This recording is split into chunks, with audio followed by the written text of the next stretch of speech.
நான் ஏண்ட மொழியில் ஒரு கேள்வி ஒன்று கேட்கிறேன், நீங்க உங்களோட உள்ளத்தால பதில கொடுங்க. வீட்டுல உள்ள ரெஃப்ரிஜரேட்டர் ஃப்ரிட்ஜ் உங்களுடையா வைஃப் டேயா?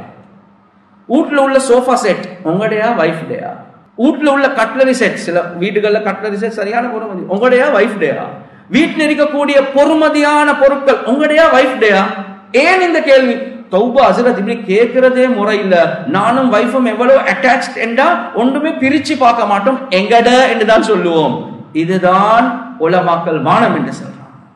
ஏண்டியா வைஃப் டேன்றது தெரிஞ்சிருக்கணும். வைஃப் மௌத்தாகினா அது ஏண்டியா வைஃப் டேன்றது தெரிஞ்சிருக்கணும். அப்படி இல்லாம அதுல வராசத், ஒவ்வொரு ஊசிக்கும் வராசத் இருக்குது. சொன்னாங்க, மகன் உனக்கு விளங்குது இல்ல, நான் என்ற வசியத்துல எழுதிருக்கிறேன், என்ற வசியத்துல எழுதிருக்கிறேன் என்ன, இந்த ரூம்குள்ள உள்ள சொத்தெல்லாம் ஏண்ட, இந்த ரூமுக்கு வெளியே உள்ளதெல்லாம் உங்களோட உம்மட. வட்டியோட சூதுவோட எந்த தொடர்பும் இல்ல. ஆனா நியத் என்ன தெரியுமா? நான் ஒரு மல்டி மில்லியனர் ஆகணும். அவனுக்கு ஏழுமா நானும் செஞ்சு காட்டணும். பெருமைக்காக வேண்டி செய்றார். கியாமத்துடைய நாள் எழும்பக்கூடிய நேரத்துல அல்லாஹ் இவனோட கோபமாக இருப்பான் என்பதாக ரசூலுல்லாஹி ஸல்லல்லாஹு அலைஹி வஸல்லம். கண்ணியத்துக்குரிய பெரியோர்களே, சகோதரர்களே, நண்பர்களே, அல்லாஹ் சுப்ஹானஹு வ தஆலா எந்த தீனுல் இஸ்லாம் என்ற மார்க்கத்தை எங்களுக்கு வழங்கினானோ அது ஒரு மனிதனுடைய வாழ்க்கையில எல்லா அம்சங்களையும் கவர் பண்ணக்கூடிய முறையில தான் அல்லாஹ் இறக்கி இருக்கிறான். அல்லாஹ் எதிர்பார்க்கிறதும் என்ன? உதுகுலு ஃபிஸ்ஸில்மி காஃபா, நீங்க பூர்த்தியான முறையில இஸ்லாத்துக்குள்ள நுழைங்கோ என்பதாக அல்லாஹ் சொல்றான். எனவே இஸ்லாம் என்று சொல்லக்கூடிய நேரத்துல அது வெறும் ஈமான் இபாதத் மாத்திரம் அல்ல. ரப்புல் ஆலமீன் இஸ்லாம் என்று சொல்லக்கூடிய நேரத்துல, ஷரியா என்று சொல்லக்கூடிய நேரத்துல ஈமான் இபாதாவோட மாத்திரம், ஆத்மீகத்தோட சம்பந்தப்பட்ட விடயங்களோட மாத்திரம் மார்க்கத்தை அல்லாஹ் முடிக்கல்ல. ரப்புல் ஆலமீன் மார்க்கத்தை பரிபூர்ணமாக்குவதற்காக வேண்டி ஒரு மனிதனுடைய அன்றாட வாழ்க்கையில வரக்கூடிய தேவைகள் அது திருமணமோட சம்பந்தப்பட்ட தேவைகளாக இருக்கலாம், சோசியல் கண்டக்டோட சம்பந்தப்பட்ட தேவைகளாக இருக்கலாம், குடுக்கல் வாங்கலோட சம்பந்தப்பட்ட தேவைகளாக இருக்கலாம். இந்த தேவைகளையும் எந்த முறையில நிறைவேற்றணும் என்பதை குர்ஆன் சுன்னா மூலமாக அல்லாஹ் எங்களுக்கு தெளிவாக விளங்கப்படுத்துறார். எனவே ஒரு மனிதன் பூர்த்தியான மூமினாக ஆகிறது அவருடைய ஈமான் இபாதத் மூலமாக மாத்திரம் அல்ல. இன்னொரு ஸ்டெப் முன்னுக்கு போய்த்து சொல்றதாக இருந்தா, யாரும் என்னைய தவறாக நினைக்க வேணும், 100% ஷரியா 100% இஸ்லாத்துல ஈமான் இபாதா என்று சொல்லக்கூடிய நேரத்துக்கு உலமாக்கள் விளங்கப்படுத்துறாங்க, அதனுடைய சட்ட திட்டங்கள் வெறுமனே ஒரு 75% அல்ல, 25% தான். கூடினா ஒரு 25% 30% உள்ள அதான் ஈமான் இபாதாத்துடைய சட்ட திட்டங்கள். அப்ப பாக்கியான 80% அல்லது 75% இது எதோட தொடர்பானது? இது ஒரு மனிதனுடைய வாழ்க்கையில ஏனைய படைப்புகளோட சம்பந்தமாக கூடிய நேரத்துல அது குடுக்கல் வாங்கலாக இருக்கலாம், குடும்ப வாழ்க்கையாக இருக்கலாம், சமூக வாழ்க்கையாக இருக்கலாம். எனவே ஒரு மனிதன் பூர்த்தியான மூமினாக ஆகிறதாக இருந்தா இந்த 80% இக்னோர் பண்ணி கவனமின்மையோட இதை ஒதுக்கி அல்லாஹ் ரசூல் எனவே ஈமான் இபாதத் மட்டும் போதும் என்று ஒரு மனிதனுக்கு பூர்த்தியான ஒரு மூமினாக ஆகவே முடியாது. அந்த 80% பாக்கி எதுல இருக்குது? அது ஏனைய மக்களோட உள்ள தொடர்புல தான் இருக்குது. அது குடும்ப வாழ்க்கை, சமூக வாழ்க்கை, குடுக்கல் வாங்கல் என்ற அமைப்புல இருக்குது. எனவே கண்ணியத்துக்குரிய சகோதரர்களே, பூர்த்தியான மூமினாக கூடிய கவலை உள்ளவர் இந்த விஷயங்கள்ல கவனம் செலுத்ததான் செய்வார். அது மாத்திரம் அல்ல, அதை தாண்டி இன்னொரு ஸ்டெப் முன்னுக்கு போறதாக இருந்தா ஒரு மனிதனுடைய ஈமான் இபாதத்தோட சம்பந்தப்பட்ட விடயங்களை அல்லாஹ் கபூல் செய்யறது, அல்லாஹ் ஏற்றுக்கொள்றது, அதுக்கு ஒரு நிபந்தனை தான் இந்த 80% என்று சொல்லக்கூடிய அவருடைய சோசியல் கண்டக்ட், அவருடைய கமர்ஷியல் டிரான்சாக்சன், அவருடைய குடுக்கல் வாங்கல், சமூக தொடர்புகள் சீராக இருக்கும். ஹதீஸ்ல தெளிவாகவே வருவது, முஃப்லிஸ் ஒரு பேங்க்ரப்ட் ஆகினால், பங்கோலோத்காரன் யாரு? ரசூலுல்லாஹ் விளங்கப்படுத்தினாங்க, சொர்க்கத்துக்கு போறதுக்கு சிங்களத்துல சொல்லுவோமே ஒன்னம் என்னன்னு இருக்கிறார். இந்த நேரத்துல மலைகளை போல ஈமான் அமலோட அவர் வாரார். இந்த நேரத்துல சொர்க்கம் போறதுக்காக வேண்டி அவர் தயாராக இருக்கிறார். ஆனா ஹதீஸ்ல வருவது அவரை பத்தி பல கம்ப்ளைண்ட்ஸ். என்ன கம்ப்ளைண்ட்ஸ்?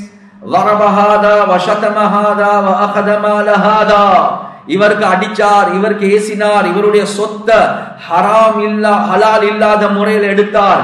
எனவே கம்ப்ளைனுக்கு மேல கம்ப்ளைன், மலைகளை போல அமலோட வந்தவர் என்ன செய்ய, இந்த கம்ப்ளைனை கொண்டு வரவருக்கு இவருடைய நன்மைகளை கொடுக்கிறார். இவருடைய ஹஜ்ஜ, இவருடைய உம்ராவ, இவருடைய திலாவத்த, இவருடைய சதகாவ, இவர் பள்ளி கட்டினத, இவர் மദ്രസா கட்டினத, விடோக்கு உதவி செஞ்சத எல்லாத்தையும் கொடுத்து கொண்டே போறார். கண்ணியத்துக்குரிய சகோதரர்களே, நண்பர்கள், ஆனா கம்ப்ளைண்ட் முடியல, கடைசிக்கு கொடுக்கறதுக்கு எந்த நன்மையும் இல்ல. இப்ப என்ன, கம்ப்ளைண்ட் செய்யக்கூடியவருடைய பாவத்தை இவருக்கு போட்டு அல்லாஹ் தூக்கி நரகத்துல வீசுவார். ரசூலுல்லாஹி ஸல்லல்லாஹு அலைஹி வஸல்லம் அவங்க சொன்னாங்க, பங்கலோத்காரன் என்ன சொன்னாங்க, இவர் தான் பங்கலோத்காரன். எனவே இவருடைய ஈமான் இபாதத் தெரிஞ்சு 20%, ஆனா 80% அவருடைய தீன் இருக்கல்ல. எனவே இந்த 80% வீக்னஸ் அவருடைய 20% என்ன, அவர் சொர்க்கத்துக்கு கொண்டு போகல, நரகத்துக்கு கொண்டு போச்சு. எப்ப சரி சொர்க்கத்துக்கு போவாரு, தண்டனைகளை அனுபவிச்சதுக்கு பின்னால. அது மாத்திரமல்ல, அதை தாண்டி இன்னொரு ஸ்டெப் முன்னுக்கு போனா அல்லாஹ் கியாமத்துடைய நாள் 5 கேள்விகளை கேட்பான். ரசூலுல்லாஹி ஸல்லல்லாஹு அலைஹி வஸல்லம் அவங்க சொன்னாங்க, இந்த 5 கேள்விகளுக்கு பதில சொல்லாம இப்னு ஆதமுக்கு காலை தூக்கி முன்னுக்கு வைக்க முடியாது. 5 கேள்விகள்ல ஒரு கேள்வியை கூட மிஸ் பண்ண முடியாது. அதுல 2 கேள்வி, அன் மாலிஹி மின் ஐன கதஸபஹு வ ஃபீமா அன்ஃபகஹு, அவருடைய வெல்த் பத்தி, அவருடைய எக்கானமியை பத்தி, அவருடைய சொத்தை பத்தி அல்லாஹ் கேட்பான். மின் ஐன கதஸபஹு, ஒவ்வொரு சதத்தையும் எப்படி சம்பாதிச்சாய். அக்கவுண்டன்ட்க்கு கணக்கு காட்டுறது லேசி, கவர்மெண்ட்டுக்கு கணக்கு காட்டுறது லேசி. கியாமத்துடைய நாள் ரப்புக்கு முன்னால ஒவ்வொரு சதத்துக்கு கணக்கு காட்டதானும். வஃபீமா அன்ஃபகஹு, சம்பாதிச்சது மட்டுமல்ல, செலவழிச்சது. இது தெரியாதா, அவருக்கு கொஞ்சம் பொத்தி கொடுத்தன், இவருக்கு கொஞ்சம் அங்கால கொடுத்தன், இவருக்கு இங்கால கொடுத்தன், இது அதுக்கு பாவிச்சன், இதுக்கு பாவிச்சன். ஒவ்வொரு கணக்க, ஒவ்வொரு சதத்தை. 5 கேள்வியில 2 கேள்வி குடுக்கல் வாங்கலோட சம்பந்தப்பட்டது. இப்ப யோசிச்சு பாருங்க, 2 out of 5 என்ன சொன்னா 40%. எங்கட கேள்வி கணக்குல 40% பெட்டா பசார பத்தி என்றுதான் சொல்லுவோம். நாம் பெட்டால கழிக்கிற காலம் இருக்குதே, இதுதான் என்ற குடுக்கல் வாங்கலுடைய நேரம். இத பத்தி 40% கேள்விகள் அல்லாஹ் கேட்பான். இதுக்கு பதில சொல்லாம காலை தூக்கி முன்னுக்கு வைக்க முடியாது. கண்ணியத்துக்குரிய சகோதரர்களே, நண்பர்களே, அதை தாண்டி இன்னொரு விஷயம். அது என்ன, ஒரு மனிதனுடைய ஈமான், ஒரு மனிதனுடைய இபாதத்துல பலகீனங்கள் இருக்குது. இது அல்லாஹோட டைரக்டாக சம்பந்தப்பட்ட விஷயம். யால இந்த தொழுகை கொஞ்சம் கலாவாகிட்டு, யால இந்த தொழுகை எங்களுக்கு மிஸ் ஆகிட்டு, இந்த தொழுகையுடைய சட்டம் எனக்கு. கண்ணியத்துக்குரிய சகோதரர்களே, ஈமான் இபாதா இதுல பலகீனங்கள் இருக்குது. அல்லாஹோட தௌபா என்று வரக்கூடிய நேரத்துல பேசி சமாளிச்சு போகலாம், அல்லாஹ் இரக்கமுள்ளவன். ஆனா எப்ப அடுத்த மக்களோட சம்பந்தப்பட்ட விடயமாக இருக்குமோ, குடுக்கல் வாங்கல் என்ற அமைப்புல வருமோ, சமூக தொடர்பு என்று வருமோ, கண்ணியத்துக்குரிய சகோதரர்களே, நண்பர்களே, வெளிரங்கமான ஹதீஸ் என்ன செல்லுதென்றா, அந்த மக்கள் மன்னிக்காம அல்லாஹ் இந்த மனிதனை மன்னிக்க மாட்டான். எனவே தௌபா யாருக்கிட்ட செய்ய, யாரெல்லாம் இவன் கிட்ட எடுத்த பணத்தை அவருக்கு தெரியாம ஏமாத்தி எடுத்ததை நீ மன்னிச்சுடு, அல்லாஹ் சொல்ல நான் மன்னிக்க மாட்டேன், அவன் கிட்ட போய் மன்னிப்பு கேளு. எனவே இந்த 80% உள்ள ஷார்ட் கம்ஸ் இருக்குது. தௌபா அல்லாஹ் கிட்ட மட்டும் செஞ்சு போதாது, யாருக்கு எந்த அநியாயத்தை செஞ்சோமோ, எந்த மோசடியை செஞ்சோமோ, எந்த ஹராத்தை செஞ்சோமோ அவர்கிட்ட போய் மன்னிப்பு கேளுங்க, அப்பதான் உங்களுக்கு மன்னிப்பு இருக்குது. எனவே கண்ணியத்துக்குரிய சகோதரர்களே, நண்பர்களே, குடுக்கல் வாங்கல் என்று வரக்கூடிய நேரத்தில் இந்த அளவுக்கு முக்கியம். இதை தாண்டி இன்னொரு விஷயம், கண்ணியத்துக்குரிய சகோதரர்களே, நண்பர்களே, ஒரு மனிதன் அல்லாஹோட தொடர்பு உள்ள ஒரு மனிதனாக மாறுறதாக இருந்தா ஆக முக்கியம் அவனுடைய உள்ளம் சுத்தமாகும். உள்ளம் சுத்தமாகும். உள்ளம் சுத்தமாகாம ஒரு நாளும் ஒரு மனிதனுக்கு அல்லாஹோட ஆத்மீக தொடர்பை கூட வைக்க முடியாது. ஆத்மீக தொடர்பை கூட வைக்க முடியாது. எனவே இந்த கல்பு அல்லாஹோட சம்பந்தமாகணும் என்றா, தஸ்கியா உண்டாகணும் என்றா, உள்ளம் பரிசுத்தமாகணும் என்றா, என் ஹதீஸ்ல ரசூலுல்லாஹி ஸல்லல்லாஹு அலைஹி வஸல்லம் அவங்க சொன்னாங்க, உடம்புல ஒரு சதக்கட்டு இருக்குது, அது சீராகினா எல்லாம் சீராகிடும், அது சீர் கெட்டு போய்த்துட்டா எல்லாம் சீர் கெட்டு போய்த்திடும். அலா வஹியல் கல்ப், அதுதான் உள்ளம். இது ஹதீஸுடைய கடைசி துண்டு. இந்த ஹதீஸுடைய ஆரம்பம் என்ன தெரியுமா? உள்ளம் பரிசுத்தத்தை பத்தி அல்லாஹ் உடைய ரசூல் ஹதீஸ்ல கடைசிக்கு சொன்னாங்க. இந்த ஹதீஸுடைய ஆரம்பம் என்ன தெரியுமா? இன்னல் ஹலால பையினுன் வ இன்னல் ஹராம பையினுன் வ பைனஹுமா உமூருன் முஷ்தபிஹாத்துன். ஹலால் தெளிவானது, ஹராம் தெளிவானது. இந்த ரெண்டுக்கு மத்தியில சந்தேகமான விடயங்கள் இருக்குது. அல்லாஹ்வுடைய பயம் உள்ளவர்கள் அவைகளை விட்டும் தவிர்த்து கொள்வார். எனவே உள்ளம் சுத்தமாகணுமா? இப்னு ஹஜர் அஸ்கலானி ரஹிமஹுல்லாஹ் அவங்க சொல்றாங்க, இந்த ஹதீஸை பார்க்கக்கூடிய நேரத்தில் என்ன விளங்குது? உள்ளம் சுத்தமாகிறதுக்கு ஹலால் ஹராம் பேன்றது ஆக முக்கியம். அது ஒரு நிபந்தனையாக அல்லாஹ் வச்சிருக்கிறார். எனவே உள்ளம் சுத்தமாகிறது மட்டுமல்ல, இபாதத் அல்லாஹ் கபூல் செய்யறதுக்கும் ஹராம் ஹலால் ஒரு நிபந்தனை அல்லாஹ் வச்சிருக்கிறார். அதுதான் ஹதீஸ்ல வருவது. பிரயாணத்தில் ஒருத்தர் இருக்கிறார், யமுத்து யதைஹி இலஸ் ஸமா, வானத்தின் பக்கம் கைகளை உயர்த்தி யா ரப்பனா யா ரப்பனா யா ரப்பனா, பிரயாணத்துல கேட்கிற துஆ கபூல் என்பதாக ஹதீஸ்ல வருவது. இவர் துஆ கேட்கிறார், ஆனா மலாயிகாமார்கள் சொல்றாங்க ஃபமதஅமுஹு ஹராமுன் வமல்பஸுஹு ஹராமுன் வமஷ்ரபுஹு ஹராமுன் வகுதிய பில் ஹராம் ஃபஅன்னா யுஸ்தஜாபு லஹு துஆ. அவருடைய சாப்பாடு ஹராம், அவருடைய குடிப்பு ஹராம், அவருடைய ஆடைகள் ஹராம், அவருடைய உடம்பு வளர்க்கப்பட்டிருக்கிறது ஹராத்துல. இவருடைய துஆக்கள் அல்லாஹ் எப்படி கபூல் செய்வார்? எனவே கண்ணியத்துக்குரிய சகோதரர்களே, நண்பர்களே, மார்க்கத்துல 80% பள்ளிக்குள்ள அல்ல, மார்க்கத்துல 80% பள்ளிக்கு வெளியே, பஜார்ல, வீட்டுல, சோசியலி மக்களோட புலங்குறதுல, அங்கதான் மார்க்கத்துல 80% இருக்குது. எனவே ஒரு மனிதன் ஒரு முஸ்லிமாக வாழ்றதாக இருந்தா அந்த வாழ்க்கைய சீராக்காம சொர்க்கத்துக்கு நுழைகிறத அவர் எதிர்பார்க்கிறது ஒரு மடத்தனம் என்பதை குர்ஆன் சுன்னா மூலமாக உலமாக்கள் விளங்கப்படுத்துறாங்க. எனவே கண்ணியத்துக்குரிய சகோதரர்களே, நண்பர்களே, அந்த அடிப்படையில எங்களுக்கு ரப்புல் ஆலமீன் தந்த மார்க்கம் ஒரு பரிபூர்ணமான மார்க்கம். எப்படி தொழுகைக்கு நீயத்தை படிச்சு கொடுத்தாங்களோ, எப்படி தொழுகைக்கு முறைகளை படிச்சு கொடுத்தாங்களோ, நீங்க பஜாருக்கு போறீங்க, காலையில பெட்டாக்கு வானீங்க, இந்த பெட்டா பஜாருக்கு வரக்கூடிய நேரத்துல நீயத் ரசூலுல்லாஹ் படிச்சு கொடுத்தாங்க. ஹதீஸ்ல ரசூலுல்லாஹி ஸல்லல்லாஹு அலைஹி வஸல்லம் தெளிவாகவே சொன்ன விஷயம் தான், மன் தலபத் துன்யா ஹலாலன் இஸ்திஃபாஃபன் அனில் மஸ்அலா வஸஅயன் அலா அஹ்லிஹி வதஅத்துஃபன் அலா ஜாரிஹி. யாரு ஹலாலான சம்பாத்தியத்தை செய்றாரோ, ஹராம் செய்யல, இவருக்கு பேங்கோட தொடர்பு இல்ல, இவருக்கு வட்டியோட தொடர்பு இல்ல, ஹலாலான சம்பாத்தியம். நியத் என்ன? நான் அடுத்தவன் கிட்ட கையேந்த கூடாது. ரெண்டாவது, என்ற டிபெண்டன்ஸ், என்ற உம்மா, என்ற வாப்பா, என்ற மனைவி, என்ற புள்ளேல், நான் அவர்களுக்கு செலவழிக்கணும். மூணாவது வதஅத்துஃபன் அலா ஜாரிஹி, ஏழைகள், மிஸ்கீன்கள், ஃபகீர்கள் அக்கம் பக்கம் இருக்கிறாங்க, அவங்களுக்கு உதவி செய்யணும். இந்த நியத்துல யாரு ஹலாலான சம்பாத்தியத்தை செய்றாங்களோ, கியாமத்துடைய நாள் அவருடைய முகம் பௌர்ணமி நிலவ போல் இருக்கும் என்பதாக சொன்னார். இதே ஹதீஸ்ல ரசூலுல்லாஹி ஸல்லல்லாஹு அலைஹி வஸல்லம் சொன்னாங்க, வமன் தலபத் துன்யா ஹலாலன், ஹலாலான அமைப்புல தான் சம்பாத்தியம் செய்றார், யாருக்கும் அநியாயம் செய்யல, ஹலாலான நியத்துல தான் செய்றார், வட்டியோட சூதுவோட எந்த தொடர்பும் இல்ல. ஆனா நியத் என்ன தெரியுமா?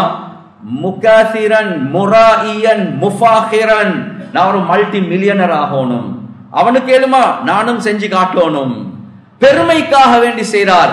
எப்ப நியத்து பிழைச்சிட்டோ, வட்டி இல்ல, சூது இல்ல, ஹராம் இல்ல, ஆனா ஹலாலான தொழில் நியத்து பிழைச்சிட்டு கியாமத்துடைய நாள் எழும்பக்கூடிய நேரத்துல வஹுவ அலைஹி கதுபான், அல்லாஹ் இவனோட கோபமாக இருப்பான் என்பதாக ரசூலுல்லாஹி ஸல்லல்லாஹு அலைஹி வஸல்லம். எனவே கண்ணியத்துக்குரிய சகோதரர்களே, நண்பர்களே, நியத்து சீராகிறது ஆக முக்கியம். ஹலாலான தொழில், ஆனா நியத்து. எனவே பஜாருக்கு வரக்கூடிய நேரத்துல நல்ல நியத்தோட வாரது அது மட்டுமல்ல. கண்ணியத்துக்குரிய சகோதரர்களே, நண்பர்களே, ருக்கூல என்ன ஓதணும், சுஜூத்ல என்ன ஓதணும், இதெல்லாம் படிச்சு தந்த ரசூலுல்லாஹ் பஜாருக்கு வரக்கூடிய நேரத்துல அல்லாஹும்ம இன்னி அஸ்அலுக கைர ஹாதிஹி ஸுகி வ கைர மா ஃபீஹா வ அஊது பிக மின் ஷர்ரிஹா வ ஷர்ர மா ஃபீஹா அல்லாஹும்ம இன்னி அஊது பிக மின் அன் உஸீப ஃபீஹா ஸஃகதன் ஹாசிரா அவ் யமீனன் ஃபாஜிரா. யா அல்லாஹ், இந்த பஜாருடைய நலவுகள், இந்த பஜாருக்குள்ள உள்ள ஒவ்வொரு விடயத்துடைய நலவுகள் உனக்கிட்ட கேட்கிறேன். இந்த பஜாருடைய கெடுதி, இந்த ஒவ்வொரு விடயத்துடைய கெடுதிகள் இருந்து பாதுகாப்பு தேடுறேன். யால பெரிய நஷ்டங்கள்ல விட்டும், பொய் சத்தியங்கள்ல விட்டும் என்னைய பாதுகாப்பாயாக. எனவே துஆக்களை படிச்சு கொடுத்தாங்க. 4ஆம் கலிமா ஒரு சின்னோட அடிஷனோட, வஹுவ ஹய்யுன் லா யமூத், அந்த அடிஷனோட யார 4ஆம் கலிமா ஓதுவாங்களோ ஒவ்வொரு விடுத்தமும் 1 மில்லியன் கூலி கிடைக்கும். 1 மில்லியன் பாவங்கள் மன்னிக்கப்படும், 1 மில்லியன் தரஜாக்கள் உயர்த்தப்படும். அது மட்டுமல்ல கண்ணியத்துக்குரிய சகோதரர்களே, நண்பர்களே, ஒரு வியாபாரியுடைய குவாலிட்டிஸை பத்தி ரசூலுல்லாஹி ஸல்லல்லாஹு அலைஹி வஸல்லம் நியத்தை படிச்சு தந்தாங்க, துஆக்களை படிச்சு தந்தாங்க. எந்த குவாலிட்டிஸோட நீங்க குடுக்கல் வாங்கல் செய்யணும் என்பதை படிச்சு கொடுத்தாங்க. நாங்க நினைக்கிறோம் முனாஃபிக் என்று சொன்னா அது ஈமானோட சம்பந்தப்பட்ட விஷயம். நானா முனாஃபிகா? தௌபான், எனக்கிட்ட இந்த நிஃபாக் முனாஃபிக் தனம் இல்ல. ஆனா உலமாக்கள் தெளிவாகவே சொல்றாங்க, ஆயத்துல் முனாஃபிகி ஸலாஸ், ஒரு முனாஃபிக்குடைய அடையாளம் 3 என்று வந்திருக்குது. பேசினா பொய்ய பேசுவார், வாதா செஞ்சா மாற்றம் செய்வார், நம்பிக்கை வச்சா துரோகம் செய்வார்.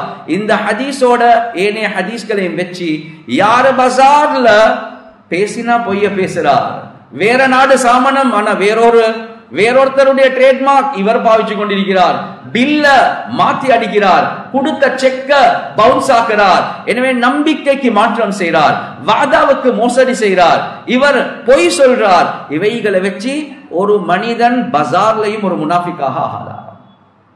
எனவே குவாலிட்டிஸை பத்தி ஹதீஸ் சொல்லியிருக்குது, எந்த முறையில நீங்க குடுக்கல் வாங்கல் செய்யணும்.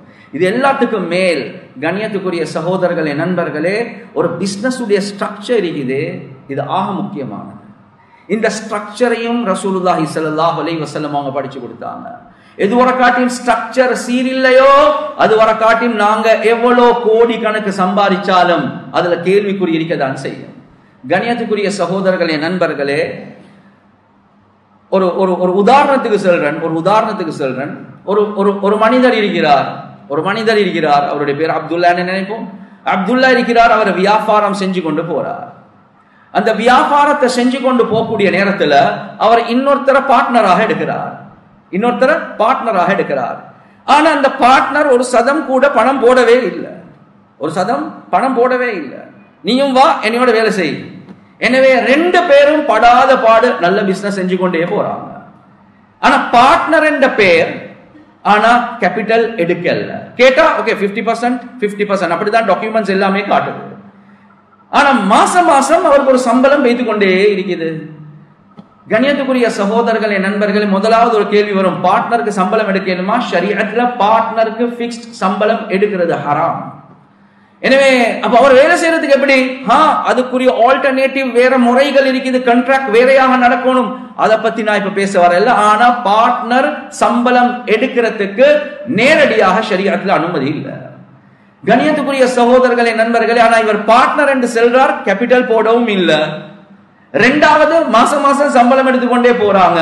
ஸ்ட்ரக்சர்ல ஒரு பெரிய டவுட் இருக்குது, இந்த பிசினஸ் என்ன, பார்ட்னரா அல்லது எம்ப்ளாயியா, முதலாளி வேலை செய்யறவரா? ஷரியத்துல இங்கே கேள்வி வந்துடும். சரி, இப்ப என்ன நடக்குது? பிசினஸ் நடந்து கொண்டே போகுது. இதை நல்லா கேட்டுக்கோங்க. இப்ப என்ன நடக்குது? மகன் பெருக்கிறார், மகனுக்கு 18 வயசு ஆகிட்டு, மகன் A level செஞ்சிட்டாரு. இப்ப அவரும் பிசினஸோட சம்பந்தமாகிறார். பிசினஸோட சம்பந்தமாக கூடிய நேரத்துல இப்ப பொதுவா இப்படி தானே, பாப்பாக்கும் மகனுக்கும் எந்த கான்ட்ராக்டும் இல்ல. வா நீயும் கடையில வந்து வேலை செய். சரி, இப்ப மகன் பார்ட்னராக வாராரா அல்லது என்ன ஒரு வேலை செய்யக்கூடிய எம்ப்ளாயியாக வாராரா? நீ தேவையா எடுத்துக்கோவே, லாச்சாதான் எடுத்துக்கோ, அவ்வளவு. என்ன கான்ட்ராக்ட்? ஒரு கான்ட்ராக்டும் இல்ல. கண்ணியத்துக்குரிய சகோதரர்களே, நண்பர்களே, இப்ப வருட கணக்கு போக போக போக மகனும் இன் அண்ட் அவுட் பிசினஸ் நல்லா படிச்சிட்டார். இப்ப அந்த குடும்பத்துல ஒரு தங்கச்சி இருக்குது, இன்னொரு தம்பி இருக்குது, இன்னும் 2 தங்கச்சி இருக்குது, ஒரு மனைவி இருக்குதான். நான் இப்ப என்ன சொல்ல பார்க்க போறேன்னு என்னதை பாருங்க. பிசினஸ் நல்ல டெவலப் ஆகி கொண்டே போகுது, கோடி கணக்கான பிசினஸ். இப்ப என்ன நடக்குது? அந்த மனிதனுக்கு மவுத் உண்டாகிட்டு. கண்ணியத்துக்குரிய சகோதரர்களே, நண்பர்களே, இப்ப ஒரு தடமாற்றமான நிலைமை. மகன் இப்ப வந்து சொல்றார், என்ன பயப்படுறதுக்கு ஒன்றுமே இல்ல, வாப்பட பிசினஸ் இன் அண்ட் அவுட் நான் ஃபுல்லா படிச்சுட்டேன், நான் இந்த ஃபேமிலியை தூக்கி எடுப்பேன் என்று சொல்றார். இந்த நேரத்துல பார்ட்னர் என்ற பேர்ல ஒருத்தர் எடுத்து இப்ப அவர் சொல்றாரு, நான் 50% பார்ட்னர், உங்களுக்கு ஒன்றும் இல்ல, பாருங்க எழுத்துல எந்த பேர் தான் இருக்குது, எனவே நான் 50%, அடுத்த 50% இல்ல. இவர் சொல்றார், அடே பேர் 50% என்று போட்டதுக்கு வாப்பா மட்டும்தான் அதுல ஓனர். மகன் இப்ப டிபேட் பண்றார், இல்ல நானும் இன் அண்ட் அவுட் வேலை செஞ்சேன் தானே, நீங்க சம்பளம் எடுத்தீங்க, அப்ப எப்படி உங்களுக்கு பார்ட்னர்ஷிப் வரும்? கண்ணியத்துக்குரிய சகோதரர்களே, நண்பர்கள், எந்த முஃப்தி கிட்ட போய் இதை கேட்டாலும் அவங்களுக்கும் பதில் கொடுக்க கஷ்டமா இருக்கும். இது உண்மைக்குமே பார்ட்னர்ஷிப்பா இல்ல? டாக்குமெண்ட் 50% என்று சொல்லுது. அவர் கேபிட்டல் போட்டாரா? கேபிட்டல் போடல. கேபிட்டல் போடாம எப்படி நீங்க பார்ட்னர் ஆகிறீங்க?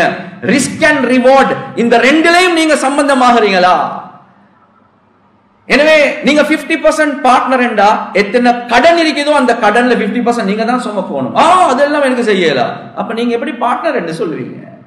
இந்த கேள்விக்கு என்ன பதில்? சரி, அது ஒரு பக்கம். இது ஒரு ப்ராப்ளம் வந்துட்டு இப்ப குடும்பங்கள் பிரிஞ்சு போகுது. ரெண்டு பேரும் நல்ல ஒத்துமையா செஞ்சு கொண்டிருந்தாங்க. இப்ப பார்ட்னரா இல்லையா ஒன்றுமே தெரியாது. கண்ணியத்துக்குரிய சகோதரர்களே, நண்பர்கள், மகன் சொல்றார் நான் இந்த பிசினஸ் எடுத்து செய்யறதுக்கு தயார். சரி, ஆனா வாப்பா மௌத்தாகினதுக்கு போறோம், நீங்க தங்கச்சிய தம்பிய உம்மாவை எவ்வளவுதான் பார்த்தாலும் வராசத்து பிரிக்கிறது வாஜிப். அதுலயும் பாலிக் அடையாத, பருவ வயது அடையாத 5 வயசு 7 வயசு தங்கச்சி 2 பேர் இருக்கிறாங்க. இவங்களோட கேபிட்டல் எவ்வளவு என்றது அந்த பிசினஸ்ல பார்த்து அந்த பிசினஸ் நான் செல்ல டிசால்வ் பண்ணி பணத்தை கையில கொடுக்கணும் என்று அந்த ரன்னிங் பிசினஸ்ல உம்மாவுடைய போர்ஷன் எவ்வளவு, தங்கச்சி 2 பேரோட போர்ஷன் எவ்வளவு, அடுத்த தம்பிட போர்ஷன் எவ்வளவு. சரி, இப்ப எப்படி பிரிக்கணும்? ஷரியத் செல்லுது 8/1 முழு சொத்துல 8/1 உம்மட. அடுத்தத 6ஆக பிரிச்சு அதுல ஒவ்வொரு மகனுக்கும் 2 பங்கு, ஒவ்வொரு தங்கச்சிக்கும் 1 பங்கு. கண்ணியத்துக்குரிய சகோதரர்களே, நண்பர்களே, கேபிட்டலை இப்படி ஆக்கி இந்த பிசினஸ் டெவலப் பண்ணக்குள்ள தங்கச்சி பாலிக் அடையாத தங்கச்சியுடைய ஹக்கனா சேர்த்து கொண்டு வாரன். அவ குமராகினத்துக்கு போறோம், கல்யாணம் முடிக்கிற நேரத்துல இவ்வளவு சொத்தவங்க இருக்குது கொடுக்க போறோமா? யார் இப்படி செய்யறாங்க? இது ஒரு பக்கம். இதே நேரத்துல மௌத்தாகினவரோட உம்மா வாப்பா ஹயாத்தோடு இருக்கிறாங்கன்னு வச்சுக்கொள்வோம். கண்ணியத்துக்குரிய சகோதரர்களே, நண்பர்கள், இப்ப ஷரியத் செல்லுது சொத்தை பிரிக்கிற நேரத்துல மௌத்தாகினவரோட உம்மா வாப்பாவும் இருக்கிறாங்க. மனைவி மகன்மார்கள் தங்கச்சிமார்கள் மட்டுமல்ல, யாரு உம்மா வாப்பாவும் இருக்கிறாங்க என்றா 1/6 6/1 உம்மாக்கு 6/1 வாப்பாக்கு போகணும். இந்த காலத்துல இத பார்த்து என்ற வாப்பாவுடைய ஹக் இது, என்ற உம்மாவுடைய ஹக் இது என்று மையத்துடைய இந்த சொத்தை புள்ளேல் வந்து கொடுக்கிறாங்களா யோசிங்க. இதெல்லாம் வாப்பாக்கு உம்மாக்கு எல்லாம் கொடுக்க தேவையில்லை. எங்கட வாப்பாட கடை நாங்க அப்ப எங்களுக்கு தின்ன தாரது யாரு? அவங்களுக்கு அடுத்த நானமார்களுக்கு பார்க்க சொல்லுங்க. இல்ல, அந்த வாப்பா உம்மாக்கு ஹக் இருக்குது. அது சுட்டிதான் அல்லாஹ்வுக்கு சுப்ஹானஹு வ தஆலா இந்த வராசத் என்று வரக்கூடிய நேரத்துல, கண்ணியத்துக்குரிய சகோதரர்களே, நண்பர்களே, யூசிகுமுல்லாஹு ஃபீ அவுலாதிக்கும், குர்ஆன்ல அல்லாஹ் ஒரு ஆயத்தை இறக்குறான். ஏன் இறக்குறான்? சாத் இப்னு ரபீ ரலியல்லாஹு அன்ஹு அவங்க வஃபாத் ஆகிட்டாங்க. சாத் இப்னு ரபீ ரலியல்லாஹு அன்ஹு வஃபாத் ஆகினோனே சொத்த 2 நானமார்கள் எடுத்துக்கொண்டாங்க. சொத்த 2 நானமார்கள் எடுத்துக்கொண்டாங்க. இந்த நேரத்துல மனைவி போறாங்க 2 பொம்பளை புள்ளைகளோட, யா ரசூலல்லாஹ் என்ற மாப்பிள்ளை மௌத்து, சகோதரர்கள் எல்லாமே எடுத்துட்டாங்க. இந்த நேரத்துல யார் சொன்னா நீங்க பதில் கொடுக்கவான, நாங்க பதில் கொடுக்கிறோம். ஒரு ருக்கு அல்லது ஒரு ஐன் ஃபுல்லா அல்லாஹ் வராசத்துடைய சட்டங்கள் அல்லாஹ் இருக்கிறான். வாப்பாக்கு எவ்வளவு, உம்மாக்கு எவ்வளவு, மனைவிக்கு எவ்வளவு, பொம்பளை புள்ளைக்கு எவ்வளவு, ஆம்பளை புள்ளைக்கு எவ்வளவு. இது ஹதீஸ் அல்ல, இது குர்ஆன். கியாமத் வரை காட்டும் யாருக்கும் எந்த மாற்றமும் செய்ய முடியாது. கண்ணியத்துக்குரிய சகோதரர்களே, நண்பர்களே, ரப்புல் ஆலமீன் ஒவ்வொருத்தருடைய ஹக்க சொல்றான். எனவே இந்த நேரத்துல நான் எப்படி சொல்லுவேன்? என் வாப்பா மௌத்தாகிட்டாரு, இந்த பிசினஸ் நான் தான் இப்ப கொண்டு போகணும். இதுல உம்மா என் அப்பாக்கும் வாப்பம்மாக்கும் என்னத்துக்கு நான் பங்க கொடுக்கணும்? பங்க கொடுக்கிறது வாஜிப். வாஜிப் கொடுக்காம இருக்கிறது ஹராம். கண்ணியத்துக்குரிய சகோதரர்களே, இது இல்லாம நான் இமோஷனல் ஆகி தங்கச்சியை பார்த்துக் கொள்றேன், நான் உம்மா பார்த்துக் கொள்றேன் என்று செலவழிக்கிறது வேறவர்களுடைய சொத்து இதுல இருக்குது. இப்ப யோசிங்க, நீங்க செய்யறது நல்ல விஷயமா இருக்கலாம், ஆனா செய்யக்கூடிய முறை அது ஹராம் என்பது ஃபுகஹாக்கள் உலமாக்கள் தெளிவாகவே சொல்றாங்க. எனவே அது மட்டுமல்ல, கண்ணியத்துக்குரிய சகோதரர்களே, நண்பர்கள், ஒரு முஃமின் என்று வந்தா அவருடைய சொத்துகள் என்ன என்றத அழகான அமைப்புல ஐடென்டிஃபை பண்ணி வைப்பார். அஷ்ரஃப் அலி தானவி ரஹ்மத்துல்லாஹி அலைஹி அவங்க கிட்ட ஒருவர் வந்தாராம். சொன்னாங்க, என் பொண்டாட்டி மௌத்து, நான் வராசத்தை பிரிக்கிறதுக்காக வேண்டி வந்தேன் என்று சொல்ல அஷ்ரஃப் அலி தானவி ரஹ்மத்துல்லா கேள்வி ஒன்று கேட்டாங்க. சரி, நீங்க வீட்டுக்கு போயிட்டு வைஃப்ட முழு சொத்து அவட என்னென்ன சொத்துகள் என்றதை எழுதிட்டு வாங்க என்று சொன்னாங்க. இப்ப யோசிக்கிறார். நான் ஏண்ட மொழியில ஒரு கேள்வி ஒன்று கேட்கிறேன், நீங்க உங்களோட உள்ளத்தால பதில கொடுங்க. வீட்டுல உள்ள ரெஃப்ரிஜரேட்டர், ஃப்ரிட்ஜ் உங்கடையா வைஃப்டையா? வீட்டுல உள்ள சோஃபா செட் உங்களுடையா வைஃப்டையா? வீட்டுல உள்ள கட்லரி செட், சில வீடுகள்ல கட்லரி செட் சரியான பொறுமதி, உங்களுடையா வைஃப்டையா? வீட்டில் இருக்கக்கூடிய பொறுமதியான பொருட்கள் உங்களுடையா வைஃப்டையா? ஏன் இந்த கேள்வி? தௌபா ஹஸ்ரத் இப்படி கேட்கிறதே முறை இல்ல. நானும் வைஃபும் எவ்வளவு அட்டாச்ட் என்றா ஒன்றுமே பிரிச்சு பார்க்க மாட்டோம், எங்கட என்றுதான் சொல்லுவோம். இதுதான் உலமாக்கள் வானம் என்று சொல்றான். இது ஏண்ட, இது வைஃப்ட. ஏன் நான் மௌத்தாகினா ஏண்ட சொத்தை பிரிக்கிறதுக்கு அந்த ஃப்ரிட்ஜ் ஏண்டியா வைஃப்டேன்றது தெரிஞ்சிருக்கணும். வைஃப் மௌத்தாகினா அது ஏண்டியா வைஃப்டேன்றது தெரிஞ்சிருக்கணும். அப்படி இல்லாம அதுல வராசத், ஒவ்வொரு ஊசிக்கும் வராசத் இருக்குது. மௌலானா முஃப்தி ஷஃபி ரஹ்மத்துல்லாஹி அலைஹி அவங்க கிராண்ட் முஃப்தி ஆஃப் பாகிஸ்தானாக இருந்தாங்க.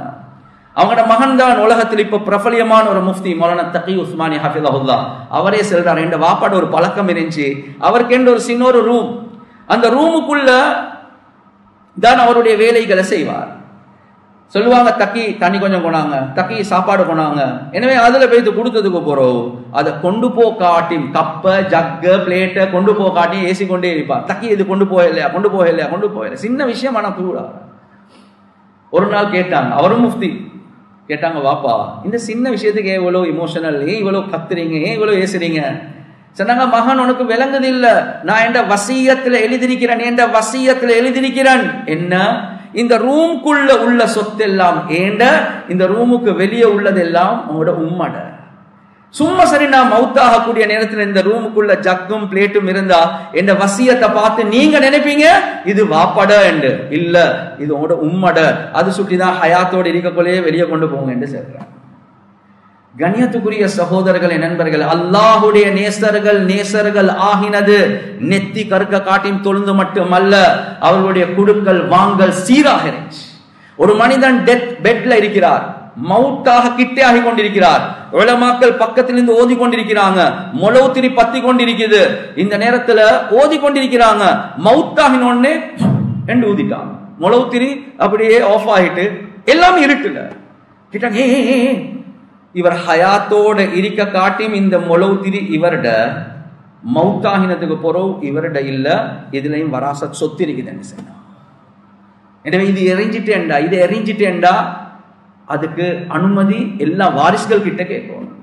சிலர்களோட பிளான் என்னன்னா, நான் கபருக்கு போனாலும் என் சொத்தை நான் ஹேண்டில் பண்ணணும். எனவே லாயரை கன்சல்ட் பண்ணிட்டு, என்ன இந்த இதை இப்படி எழுதலதா, இது அப்படி எழுதலதா, வைஃபுக்கு இப்படி எழுதலதா, கபருக்கு போனதுக்கு போறவும் சொத்தை கண்ட்ரோல் பண்றதுக்காக வேண்டி வசியத் எழுதுறார். வசியத் வாரிசுகளுக்கு வசியத் இல்ல, என் உம்மக்கு எவ்வளவு, என் மனைவிக்கு எவ்வளவு, என் மூத்த மகனுக்கு எவ்வளவு, இப்படி வசியத் எழுதுறது ஹராம். அல்லாஹ் எப்படி பிரிச்சிருக்கிறானோ அந்த முறையில பிரிங்க, அந்த முறையில பிரிங்க. நீங்க எல்லாத்தையும் கன்வின்ஸ் பண்ணி எழுதினாலும் மவுத்தாகினதுக்கு போற ஒருத்தர் பலா எழுதிட்டாருண்டா எல்லாம் டிஸ்குவாலிஃபைட். குர்ஆன் சொல்லக்கூடிய முறையில தான் அதை பிரிக்கணும். எனவே அல்லாஹ் இந்த வராசத்துடைய எல்லாத்தையும் சொல்லிட்டு அல்லாஹ் அதை முடிக்கிறது எப்படி தெரியுமா? وَمَن يَعْصِ اللَّهَ وَرَسُولَهُ وَيَتَعَدَّ حُدُودَهُ يُدْخِلْهُ نَارًا خَالِدًا فِيهَا. வராசத்துடைய முழு சட்டத்தையும் சொல்லிட்டு, ஒவ்வொரு சொத்தை எப்படி பிரிக்கணும் என்றதை சொல்லிட்டு அல்லாஹ் முடிக்கிறது எப்படி தெரியுமா? وَمَن يَعْصِ اللَّهَ وَرَسُولَهُ وَيَتَعَدَّ حُدُودَهُ. யார் அல்லாஹ் ரசூலுக்கு மாற்றம் செஞ்சு அல்லாஹ் எழுதின லிமிடேஷன்ஸ், இன்னாருக்கு இவ்வளவு, இன்னாருக்கு இவ்வளவு, இன்னாருக்கு இவ்வளவு, இதை தாண்டி யாரு போறாங்களோ யுத்ஹிலுஹு நாரன், அவரை நரகத்துல நுழைய வைப்போம். ஒரு நாள் ரெண்டு நாள் அல்ல, காலிதன் ஃபீஹா, நிரந்தரமான நரகத்துல போடுவோம் என்பதாக அல்லாஹ். எனவே கண்ணியத்துக்குரிய சகோதரர்களே, நண்பர்களே, சில மக்கள் இருக்கிறாங்க, சீதேவி மக்கள், 60 வயசு 70 வயசு அமல் செஞ்சு முகம் பிரகாசம் எல்லாமே இருக்குது. ஆனா வராசத் வசியத்துடைய விஷயத்துல கவனம் செலுத்தல்ல, மௌத்தாகிட்டாங்க. ஆனா என்ன நடக்க போகுது? கண்ணியத்துக்குரிய சகோதரர்களே, நண்பர்களே, குடும்பமும் சில நேரத்துக்கு பதுவா செய்யுமே, இப்படி செஞ்சுட்டு போனா. ஏன்? அவருடைய சொத்து தெளிவில்ல, அதை தெளிவாக்காம அவர் மௌத்தாகிட்டார். எனவே ஒரு முஃமின், கண்ணியத்துக்குரிய சகோதரர்களே, நண்பர்களே, அவருடைய சொத்துடைய விஷயத்துல கிளியராக இருப்பார். ஒவ்வொரு ஏன்னா மவுத்துல 40% கேள்வி கொடுக்கல் வாங்கல பத்தி. எனவே கண்ணியத்துக்குரிய சகோதரர்களே, நண்பர்கள், அல்லாஹ் சுப்ஹானஹு வ தஆலா அழகான கைடன்ஸை தாரான். நானும் நீங்களும் அந்த கைடன்ஸை எடுக்காம இருக்கிற தவறே தவிர இஸ்லாத்துல குர்ஆன் சுன்னல் எந்த தவறும் இல்லை. எனவே இந்த விஷயங்களை பேசினோமோ கேட்டோமோ இஹ்லாஸோட அமல் செய்யக்கூடிய பாக்கியத்தை அல்லாஹ் சுப்ஹானஹு வ தஆலா எங்களுக்கு வழங்குவானாக. வ ஆகிரு தஅவானா அல்ஹம்துலில்லாஹி ரப்பில் ஆலமீன். Thank you for watching. Please remember to subscribe, like, and share our Red Masjid YouTube channel. We appreciate your continued support. May we all be rewarded, and may the Almighty forgive our sins. See you next week, Insha'Allah.